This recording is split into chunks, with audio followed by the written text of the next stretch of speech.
What is up, YouTube? Metro here, 2012 here, coming at you with a brand new video. This is FIFA 17 Manager Mode, and I'm going to be doing this series after the January transfer window. So we're starting off with all the fresh new looks for the teams. Specifically, Manchester City is the team we're going to be in this series. They just got Gabriel Jesus. Let's just say Jesus. And I really like the direction the Manchester City team is headed, so let's go ahead, jump in, and let me explain a little bit while I get this rolling. So something I've always liked about teams is developing youth players and growth. I think that's the most fun thing to do in FIFA, is to develop players and get them to be really, really good. So we're going to go ahead and select Manchester City. You can see their domestic success is critical to the board, their continental success critical, brand exposure critical, financial very low, which is awesome. That means we get to spend a lot of money, and youth development is low. So that's kind of surprising to me because they seem to be investing in youth players, and we're still going to be making that a big focus of this series, is not only developing their current youth players, but bringing in some more youth players and investing in their scouting system. So it's kind of weird that it's low. I just think they did that because they have to balance this all out. And if you are the manager of Manchester City, you have a lot of expectations on you. So we're going to go ahead, and create our manager as Pep Guardiola, because he is the manager there. I kind of want to keep it real. I really love what they're doing at Manchester City. And what Pep is doing. He is literally, as of right now, he is benching Sergio Aguero for Gabriel Jesus because he fits his system better. It's just a no bullshit thing for Pep. Is like, he's going to do what works for him, and if you're not the player that fits his system, then he's going to find somebody else. And we're going to go ahead and go with the bald guy. Make him look like Pep. There's only two bald people in here, and he's either a bald guy, so that's the bald guy that looks most like Pep. But the youth development is crazy there. Raheem Sterling, one of my favorite players. Leroy Sané, one of my favorite players. And Gabriel Jesus, who they just brought in, is now one of my favorite players. He has 3 goals already through like 2 or 3 games with them. It's insane. And he fits the system a lot better than Aguero does because he's he's okay with pressing. And that's something that's really cool as well. We're going to go US dollars. So essentially, this is going to be a really fun series because Pep's style of play and my style of play fit together very well. I love pressing the ball. Like, when I am on defense and I'm trying to get the ball back, I'm literally like holding RB the entire time to get somebody else to run at the ball because I am pressing them. So this series is going to be super fun because I am going to be acting as Pep Guardiola, and I'm going to be fitting a lot of his ideologies into what I'm doing here. I'm going to be building a youth system. If there's anybody that you think is going to be an excellent fit for Manchester City, let me know in the comments below. I'll try bringing them in. I have a few guys that I want to. One of my ideas for this series is that I'm not going to be stealing other people's wonder kids. I might, but the idea is that I'll get all these people that are not essentially stealing them. So, like, for instance, Bayern Munich just bought Renato Sanchez. He's one of my favorite players, but since they just bought him, they invested in him, and it's not like they're just going to turn around and sell him right away. So I'm going to try to keep this as realistic as possible and not just go after those players. But then again, there are high-value prospect players like Jonathan Tah, and he hasn't been bought by a huge club yet, so he's still one of those wonder kids that's like free and ready to go on the market. So if that makes any sense to you, hopefully it does.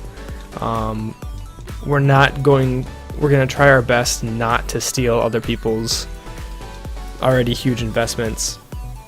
Because I'd be like someone coming to us and asking for Leroy Sané or Raheem Sterling, and we're not going to let that happen because those are our 2 biggest building blocks for the future. Stuff like that. So let's see what we can do for tournaments. I typically like to go for money here because I like having that added transfer budget. But I don't know if I want to play against the likes of Juventus and FC Barcelona and Atletico Madrid. So I think I might go this route. We do have to face Dortmund, Napoli, and Inter. This is the United States, though. That's kind of cool. I'm from the United States. Okay, we're going to go big. We're going to go for the biggest tournament. We're going to... I normally wouldn't do something like that, but I think it's really cool to see the United States and it's against big teams like that, so kind of goes against what I normally do. But here we are. into the series. Let's go read some emails quick and then get on to what we will be doing the rest of the episode, which is taking a look at players, listing guys for loan, and looking for guys to come into our system. American Challenge Cup. We recognize that you, coach staff, so it's a great opportunity. They would really like us to win.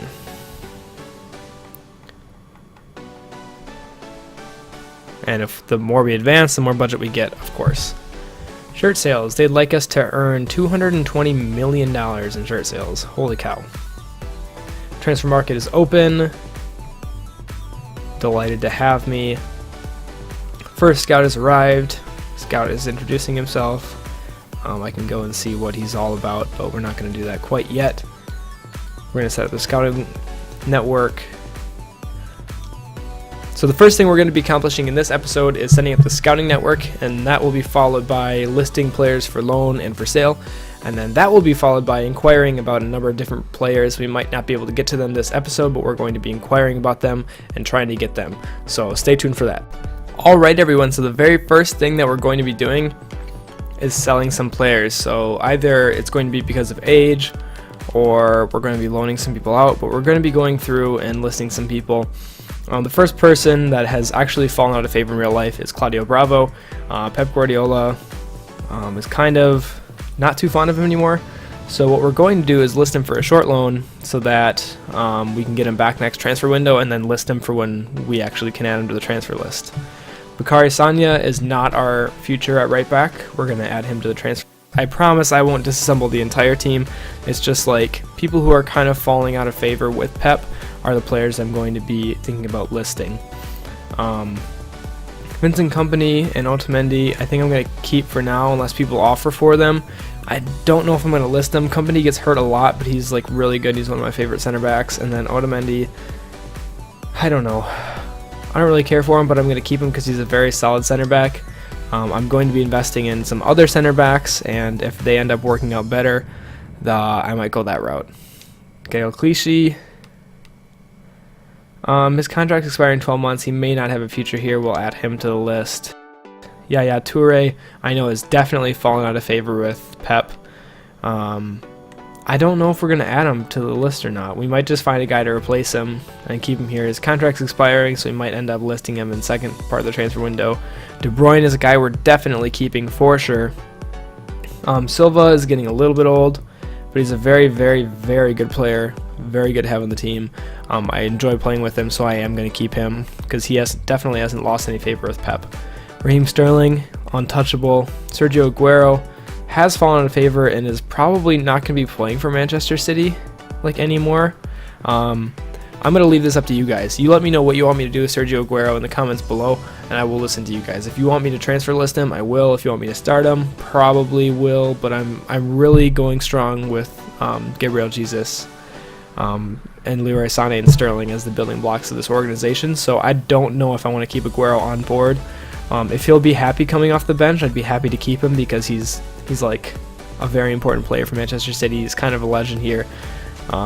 So I'd love to keep him, but at the same time, I don't want him getting pissed off that he's on the bench, or I don't know. I kind of want to move towards Jesus, but I'll let you guys in the comments below. Let me know what you think about that. I'll get to you next episode. Next, goalie, 34-year-old. He's playing.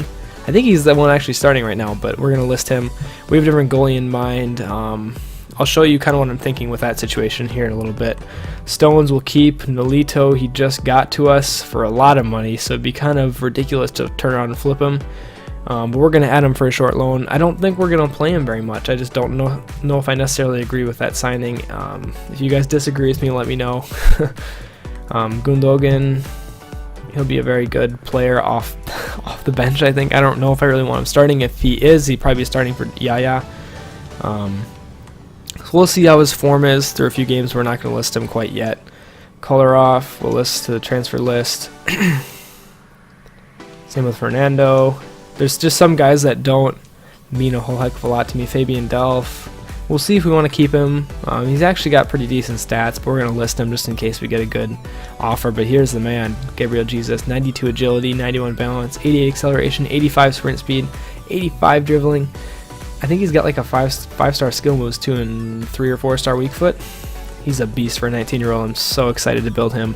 And Kalichi Ayanacho. I know there's a weird way of pronouncing it. I just don't know how it is. But these two are going to be amazing. He's a striker, left-footed. Excited to have him on there. Jesus Navas will list. Just don't really have plans for him. Zabaleta will keep here at least as a backup because I know he's a Manchester City guy through and through. Fernandinho, I think we can live without. And then we're going to list our young guys for 1-year loans. What a lot of you don't understand about FIFA is that if you loan list your young players, when they come back from loan, a lot of times they'll get a big potential boost. So it's always a good thing to try to loan out your young players. So we have so many young guys. Maybe that's why they don't want us to focus on young people so much, because we already have so many. But it's definitely a good idea to just start listing these guys.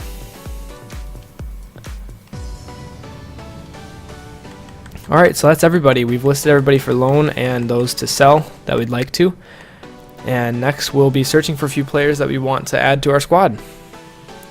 Alright everyone, so we are going to be hiring scouts to get our youth program going. Looks like the best we can get is 3 and 4. It's not really good. Hopefully we get a better one. 3 and 4 again. Yikes.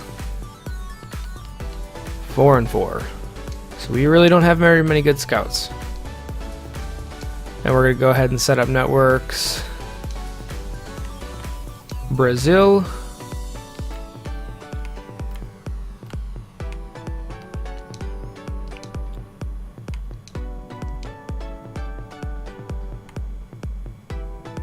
And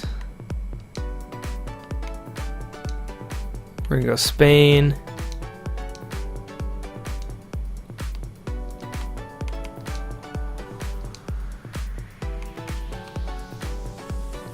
And then we're also going to look in Argentina. So kind of focusing on South America, I guess.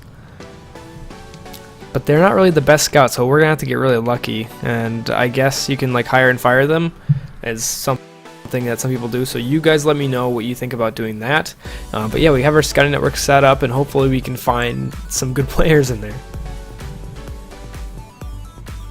Alright everyone, quickly before I end this episode, I want to go through my short list and show you all the guys I've inquired about.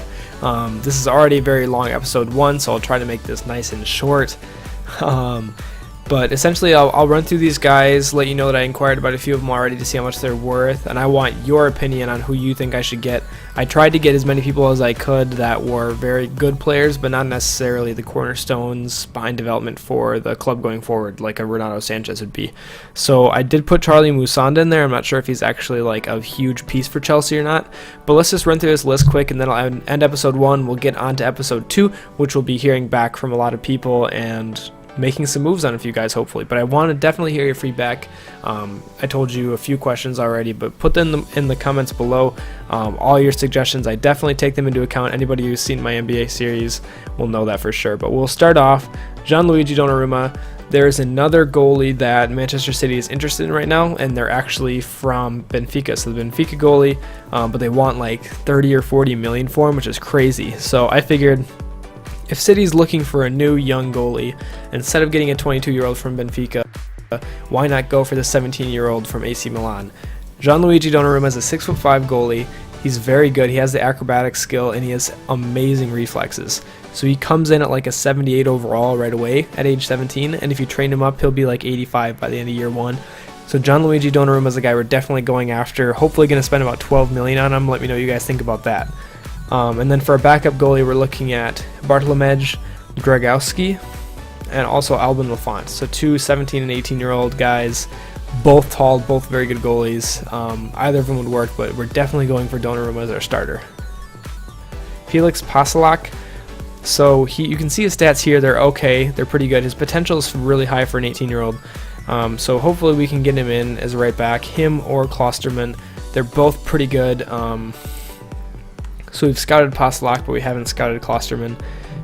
Klosterman's supposed to be a really good speed right back. I think either one of these guys would be really good to develop over a long period of time. So the idea is that we'll keep our same guys now, so like Zabaleta would start, and then we'd train these guys underneath them by training them every week, and hopefully we can get them to be good in a few years, or less than that if they start performing really well or Zabaleta gets hurt or something like that.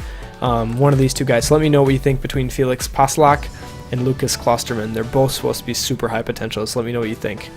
For center backs, I have added to my short list Sewell, Ta, and Oxford.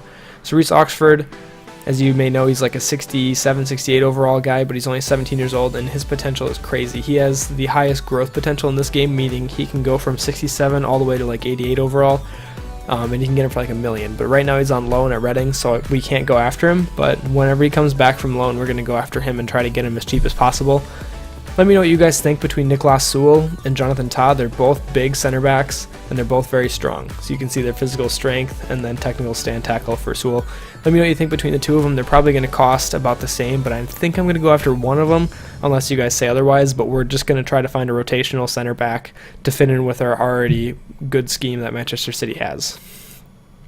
For left back, we're looking at Alejandro Grimaldo. He's kind of the biggest standout right now. He has acceleration, sprint, speed, agility. The other guy I usually like getting is Jose Gaia, but they have very similar potential. So this guy comes in a little bit less in money, so he's a little bit cheaper to get. Otherwise, a lot of people always get Luke Shaw, but again, a lot of people always get Luke Shaw, and he's also on Manchester United, so I don't want to do transfer from United to City. So I think Alejandro Grimaldo is probably the way to go. He's currently playing for Benfica, 20-year-old left back. Let me know what you think about him as well. For center defensive mid, I put on Ruben Neves and Fabinho. They're both really good. Neves is 3 years younger, but Fabinho has kind of made a name for himself already. He's a very good center defensive mid, Brazilian, and I think he could kind of join a rotation with Yaya Toure and kind of phase him out, I guess, slowly. But that would be like a long-term, short-term solution thing, so we'll see how that goes. For mids, I brought two guys from Borussia Dortmund, Emery Moore and Christian Pulisic. I like Pulisic because he's American, he's got really high potential. He's like the one guy the United States has that actually might turn out to be pretty good. And Emery Moore is also supposed to have very high potential, was a striker, now kind of moved to right mid. He might be one of their wonder kids, so if he's a guy you think they're building around, don't let me go after him. Also, Mohamed Dahoud, I believe he's a guy that I could go after because I don't think that he'll stay there forever. I think he's kind of a guy that they bought as an investment, and he's a really good center mid, and he's supposed to get really good. Like, he's supposed to be kind of one of those guys who's the next big thing on Mönchengladbach. I think we should go after him. I think he'd be a really good center mid rotational player, as well as Yuri Tielemans would be a good option. A lot of people know he's very high potential. Adrian Rabiot, he's 21, high potential. Dani Ceballos, I heard he was good as well. But I'm thinking Dahoud here. You guys let me know what you think. Left mid, Charlie Musonda. Like I said, I don't know if he's like a wonder kid for Chelsea or not, but I really like Charlie Musonda, so hopefully we can have a chance to go after him. But yeah, that's everybody I have on my short list right now. Let me know what you guys think. I didn't really put any attacking players because I know we already have Iheanacho and Gabriel Jesus, so I don't really want to overload us with people and not get them a chance to play. But you guys let me know what you think in the comments below. Which of these guys do you want to see on the team? If there's anybody I'm missing that you think would be an awesome fit for the Manchester City team, I'm thinking I want to keep them as similar as possible for now and just buy young players that we can work on improving and get them in the rotation, get their potential to make them better players. That's my idea right now. But you guys let me know what you think. This has been episode 1 of my Manchester City career mode. I'll see you guys in episode 2. We'll see how we go.